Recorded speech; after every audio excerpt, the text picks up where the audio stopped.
আজকে আমরা আলোচনা করব বাংলাদেশ এবং উপমহাদেশের একজন বিখ্যাত এবং পরিচিত এবং শ্রেষ্ঠ পাঁচজন আলেমের মাঝে একজন বিখ্যাত আলেম শাইখুল মাশায়েখ, শাইখুল হাদিস আল্লামা মুফতি আব্দুল মালিক সাহেব হাফিজাহুল্লাহ। তার জীবনকর্ম এবং বাংলাদেশের জন্য এবং উপমহাদেশের জন্য এবং হানাফি মাযহাবের জন্য আব্দুল মালিক সাহেবের প্রয়োজনীয়তা। প্রিয় দর্শক শ্রোতামণ্ডলী, আব্দুল মালিক সাহেব বর্তমান সময়ে বাইতুল মোকাররমের খতিবের দায়িত্ব পালন করে আসছেন। প্রথমত আমরা আলোচনা করব আব্দুল মালিক সাহেব হাফিজাহুল্লাহ। তিনি আমাদের কুমিল্লা জেলাতেই জন্মগ্রহণ করেন।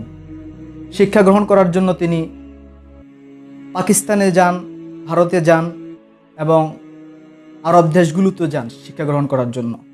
বিশেষ করে তার বিখ্যাত কয়েকজন উস্তাজের মাঝে তিনজন বিখ্যাত উস্তাজ হচ্ছে আব্দুর রশিদ নোমানি এবং মুফতি তাকি উসমানী হাফিজাহুল্লাহ, আবুল ফাতা আবু গুদ্দা। এরা সকলেই হচ্ছে মুফতি আব্দুল মালিক সাহেব হাফিজাহুল্লাহর মাথার তাজতুল উস্তাজ, যাদের ফতোয়া সারা বিশ্বে মানুষ গ্রহণ করছে, অকপটে গ্রহণ করে নিচ্ছে। তাদেরই স্নেহভাজন একদম প্রিয় ছাত্র ছিল মুফতি আব্দুল মালিক সাহেব। এবং কর্মজীবনে মুফতি আব্দুল মালিক সাহেব হাফিজাহুল্লাহর কি কি কাজ রয়েছে যেগুলো খুবই প্রশংসনীয়, তার মাঝে একটি প্রতিষ্ঠান হচ্ছে মারকাজুদ দাওয়া, যে প্রতিষ্ঠানে বাংলাদেশে শত শত হাজার হাজার এমন বিখ্যাত বিখ্যাত আলেম তৈরি হয়েছে, যে আলেম তাদের প্রতিটি বাক্যের ভিতরে রয়েছে হানাফি ফিকহের উসুল, হানাফি ফিকহের রওয়ায়েত এবং ইসলামের বিভিন্ন বিষয়ের উপর গভীর পাণ্ডিত্য অর্জন করে তারা সেখান থেকে বের হয়ে আসছেন।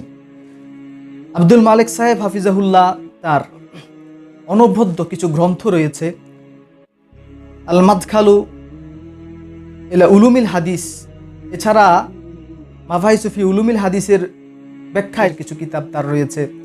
তার সবচেয়ে অনবদ্য যেই কাজটি বাংলাদেশে রয়েছে সেটি হচ্ছে তিনি মাসিক আল কাউসার নামে যে পত্রিকাটি প্রকাশনা করছেন, সেই পত্রিকাতে সারা দেশ এবং বাংলা ভাষাভাষী সারা বিশ্বের প্রতিদিন শত শত মানুষ তাদের জীবন ঘনিষ্ঠ প্রশ্নগুলোর জবাব পেয়ে যাচ্ছে, সমাধান পেয়ে যাচ্ছে।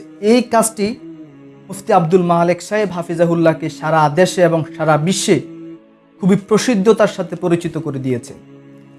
এছাড়া বাংলাদেশে তার অসংখ্য অগণিত শ্রেষ্ঠ এবং মানুষের কাছে খুবই পরিচিত ব্যক্তিত্ব, অনেক বড় বড় আলেম ছাত্র রয়েছে তার।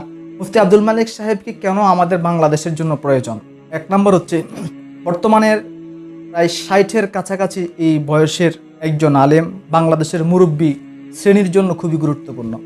2 নম্বর হচ্ছে বাংলাদেশের আলেমদের ঐক্যের জন্য এবং ওলামায়ে কেরামদেরকে একই প্ল্যাটফর্মে আনার জন্য এই শাইখ আব্দুল মালিক সাহেবের গুরুত্ব অনেক বেশি।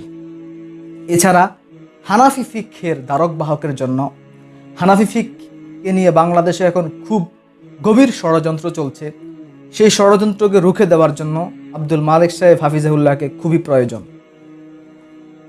এক্ষেত্রে আমরা আলিয়া এবং কওমি বুঝি না, যারা আমরা হানাফি ফিককে গ্রহণ করি এবং হানাফি ফিককে ধারণ করি, ইমাম আজম আবু হানিফার মাযহাবকে যারা আমরা অনুসরণ করি, আমাদের প্রত্যেককে মুফতি আব্দুল মালিক সাহেব হাফিজাহুল্লাহকে সম্মান করতে হবে এবং তাকে গ্রহণ করতে হবে, মাথার তাজ রূপে গ্রহণ করতে হবে।